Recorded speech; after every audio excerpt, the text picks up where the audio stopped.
Like a sprained ankle, boy, I ain't nothing to play with. This is a lyric from one of Drake's verses, and any basketball player who has ever had to endure a sprained ankle knows that they are, in fact, nothing to play with, as the rapper put it. So, the purpose of this speech is basically to just kind of inform the audience of some of the more common injuries that can occur while playing the game of basketball.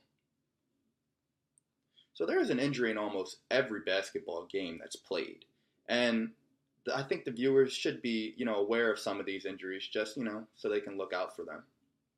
I care about this topic a lot because I am a basketball player and I have actually experienced all of these injuries in some shape or form. So I think it's good to kind of talk about them. Finger, knee, and ankle injuries occur just due to the nature of the game. It's not, a malicious act from someone. It's just the way the game is played kind of leads to these injuries. And the most common injuries that can occur are, again, finger, knee, and ankle injuries.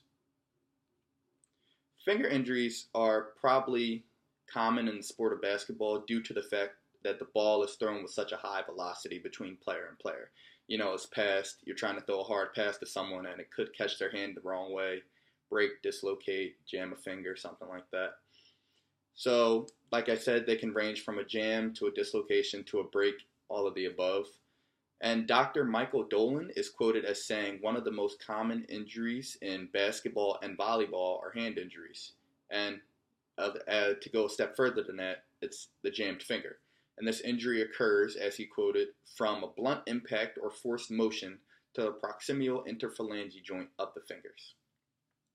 So now traveling down the body a little bit more, the next common injury that occurs in basketball is a knee injury. Now, full ACL tears are not as common in basketball as they are in more high contact sports, but sprains and strains are very common in the sport of basketball. The movements required when playing basketball opens the door for these injuries.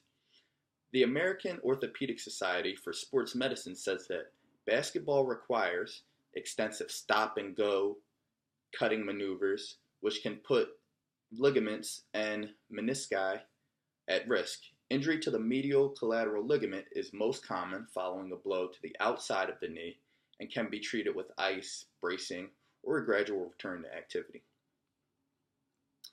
The next place of common injury is also on the leg. It's a little bit down further though, and it's the ankle.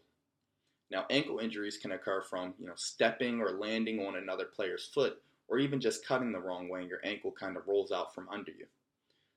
When there are 10 people on the court at one time, more times than not, it's in one half of the court, and they're all moving towards the direction of the ball. Everybody's jumping at the same time, kind of. We're all moving towards the same places. It's very common to step on someone's foot, land on someone's foot, or something like that. It's just the way the game is played. According to a study done by the National Athletic Trainers Association, foot and ankle problems are the worst offenders when it comes to basketball. And that's whether it's rolling an ankle, getting awkwardly hit, or to scramble for the ball, or accidentally, stepping on another player's foot. Basketball just kind of opens the door for these injuries. So those are some of the facts supporting why, finger, knee, and ankle injuries are common in the sport of basketball. Hopefully now, as fans or viewers of the game, you're more aware of these injuries, and if something happens, you'll know. Like, oh, maybe if a player goes down without contact and starts grabbing his knee, you hope that it's not the case, but maybe it's an ACL injury or something like that. So injuries are a part of life when it comes to playing sports. It's just the nature of the game. If you play sports, most likely you're going to get injured at some point. Hopefully it's not a serious injury. Maybe just be a little minor one, but at some point or another you're going to get injured if you play enough.